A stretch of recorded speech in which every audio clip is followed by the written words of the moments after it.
सर्वांना श्री स्वामी समर्थ, श्री गुरुदेव दत्त, श्री गणेशाय नमः. तर आज श्री गणेशाय नमः नाव घेतलं म्हटल्यावर गणपती बाप्पाची सेवा असेल, हे सगळ्यांना कळलंच असेल. कारण आता येते 2026 ची अंगारकी चतुर्थी. ती आहे 6 तारखेला. अंगारकी चतुर्थीचा योग हा मंगळवारीच येतो. मग जी चतुर्थी मंगळवारी येते ती अंगारकी चतुर्थी असते आणि खूप खूप छान चतुर्थी आहे आणि खूप प्रचंड प्रभावशाली चतुर्थी आहे ही. आणि ह्या दिवशी आपण आपल्या मुलाबाळांसाठी कोणत्या सेवा करायच्या ते आज आपण पाहणार आहोत. दुर्वांवर कोणत्या सेवा करायच्यात, मुगावरती कोणत्या सेवा करायच्यात हे आज मी तुम्हाला सांगणार आहे. तर आपण अर्थात चतुर्थी म्हटलं की उपवास आला. तर उपवासाच्या दिवशी आपण काय धान्य खायचं? तर आपण उपवासाच्या दिवशी सकाळी फराळ घ्या किंवा मग तुम्हाला नसेल उपवास निघत तर तुम्ही साबुदाणाही खाऊ शकता. अशा प्रकारे तुम्ही उपवासाचा फराळही करू शकता. आणि त्यानंतर हा उपवास धरणं खूप महत्वाचं आहे. कारण एक उपवास म्हणजे अंगारकी चतुर्थीचा उपवास पकडला तर आपल्याला 12 चतुर्थी केलेलं फळ भेटतं. म्हणजे वर्षाच्या 12 चतुर्थी पडतात ते केल्याचं फळ आपल्याला भेटतं. आणि अंगारकी हा योग वर्षातून 2 वेळा येतो. म्हणजे 6 महिन्यांनी जी मंगळवारी चतुर्थी येते ती अंगारकी चतुर्थी असते. तर त्या दिवशी आपल्याला काय करायचंय? आपण सकाळी अर्थात सगळ्याच महिला लवकर उठतो. तर सकाळी उठून आपल्याला बाप्पाच्या मूर्तीवर अभिषेक करायचा आहे. आणि तुमचे जर मुलं करण्यासारखी असेल, मोठी असेल तर त्यांच्याकडनंच करून घ्या गणपती बाप्पाच्या मूर्तीवर अभिषेक.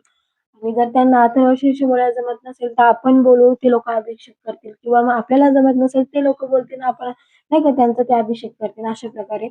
तर पंचामृताने करा किंवा जलाभिषेक करा. कोणतंही म्हणजे तुम्ही कोणत्याही ह्याने केलं तरी चालेल. आणि नंतर झाल्यानंतर तुम्ही 21 वेळा अथर्वशीर्ष बोला किंवा 1 वेळा बोला. मी तर बोलेल खरं तर 21 वेळाच बोला अथर्वशीर्ष.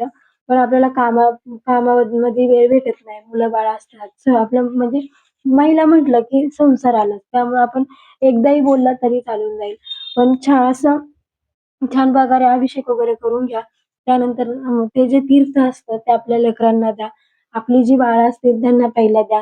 त्या त्या तीर्थात एवढी ताकद आहे ना, म्हणजे आपली मुलं अभ्यासात प्रगती होते, चिडचिडपणा कमी होतो, उद्धटपणा कमी होतो, मुलं शांत होतात. अथर्वशीर्षाच्यात म्हणजे गणपती बाप्पाच्या तीर्थाने.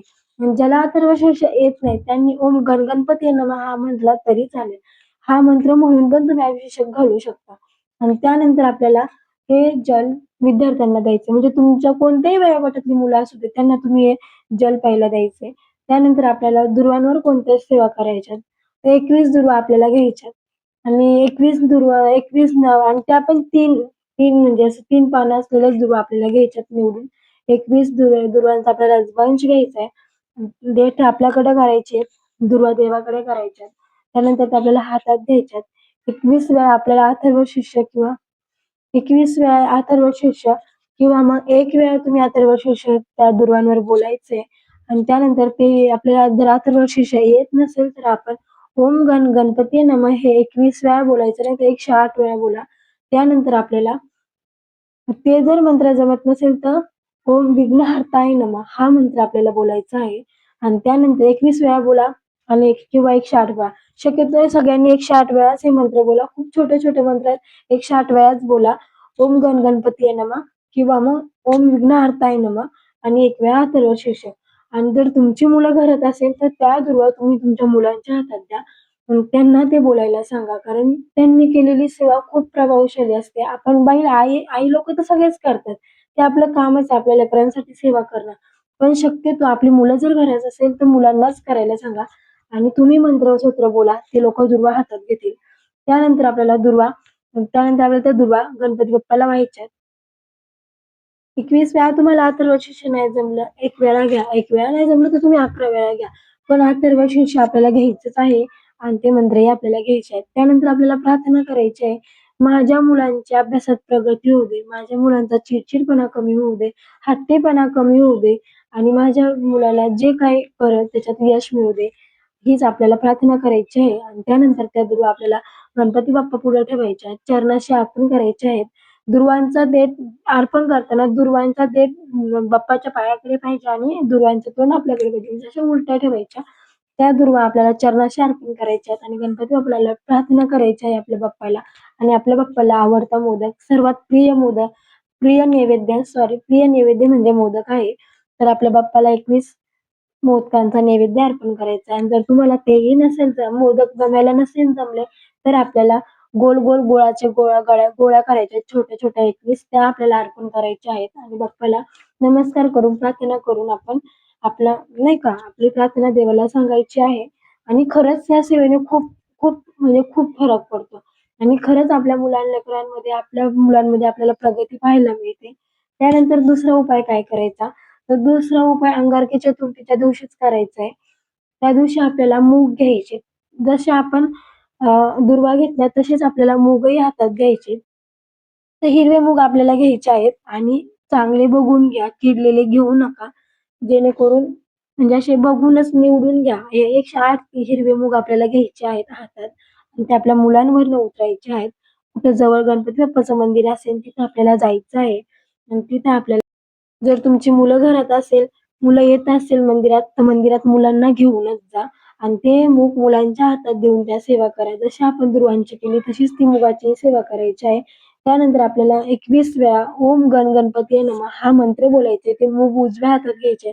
त्यानंतर आपल्याला 108 वेळा हा मंत्र बोलायचा आहे. तो जर नसेल जमत तोच मंत्र ओम विघ्नहर्ताय नमः आपल्याला तो मंत्र बोलायचा आहे आणि नंतर 108 वेळा तो मंत्र बोलायचा आहे. 1 वेळा आपल्याला अथर्वशीर्ष बोलायचंय आणि ते जे मूग आहे ते मुलांवरनं उतरायचं म्हणजे मंदिरात बसून हे सेवा करा आणि मंदिरात बसून मुलांना बसवा आणि मग हे सेवा करा आणि त्यानंतर आपल्याला ते मुलांच्या मुलांवरनं उतरायचं आहे आणि मग उतरून ते आपल्याला गणपती बाप्पाच्या चरणाशी ठेवायचं आहे आणि नंतर आपल्याला चरणाशी ठेवल्यानंतर प्रार्थना करायची आहे. आपल्या मुलांचं संकटापासून रक्षण होऊ दे. आपल्या मुलांना अभ्यासात यश येऊ दे. आपली मुलं म्हणजे नाही आपल्या मुलांच्या अभ्यासात प्रगती होऊ दे. प्रत्येक कामात त्यांना यश भेटू दे. जे काही ते लोकं प्रयत्न करत असेल त्याच्यात यश भेटू दे. अशी आपल्याला गणपती बाप्पाच्या चरणी ते अर्पण करायचे आहेत मूग आणि आपल्या सगळ्या प्रार्थना गणपती बाप्पांना सांगायच्या आहे. अशा प्रकारे आपल्याला हा दुसरा उपायही करायचा आहे. त्यानंतर नैवेद्य सेमच आहे. जो आपण दुर्वांचा सेवा करतो तसंच 21 मोदकांचा आपल्याला नैवेद्य दाखवायचा आहे देवाला आणि त्यानंतर आपल्याला तो पण नसेल तर आपल्याला गूळ आणि खोबरं देवाला अर्पण करायचं आहे. त्यानंतर नैवेद्य दाखवायचं आपल्याला. अशा प्रकारे आपल्याला गणपती बाप्पाची सेवा करायची आहे. अंगारकी चतुर्थीच्या दिवशी 2026च्या अंगारकी चतुर्थी 6 तारखेला आहे आणि त्यानंतर आपल्याला संध्याकाळी उपवास असेल तर आज आपण चंद्रोदय झाल्याशिवाय उपवास सोडत नाही. कारण चंद्राला ओवाळल्याशिवाय संकष्टीचा उपवास आपला सुटत तर चंद्रोदय त्या दिवशी 9:22 होणार आहे. त्यावेळी आपल्याला चंद्राला ओवाळूनच हा उपवास सोडवायचा असतो. असं असं छान प्रकारे सेवा खूप सुंदर सेवा आहे. आवर्जून आपल्या लेकरांसाठी करा. मग आई लोकांना नसेल जमत तर आपल्या मुलांना करायला सांगा. शक्यतो त्यांना हाताशी धरूनच हे सेवा करा. कारण आपण ह्या सेवा आपल्या लेकरांसाठी करतो. म्हणून आपले लेकरं आपल्या शेजारी असेल तर अतिउत्तम असतं. सर्वांना ह्या ब्लॉगमध्ये मी इथंच थांबते. भेटूया अशीच एक सेवा घेऊन पुढच्या ब्लॉगमध्ये. सर्वांना श्री स्वामी समर्थ, श्री गुरुदेव दत्त आणि कमेंटमध्ये श्री स्वामी समर्थ लिहायला विसरू नका आणि त्याचबरोबर अर्थात गणपती बाप्पाची सेवा असल्यामुळे ओम गण गणपती बाप्पा लिहायला ओम गण गणपती नमः लिहायलाही विसरू नका. सर्वांना श्री स्वामी समर्थ. जय जय स्वामी समर्थ.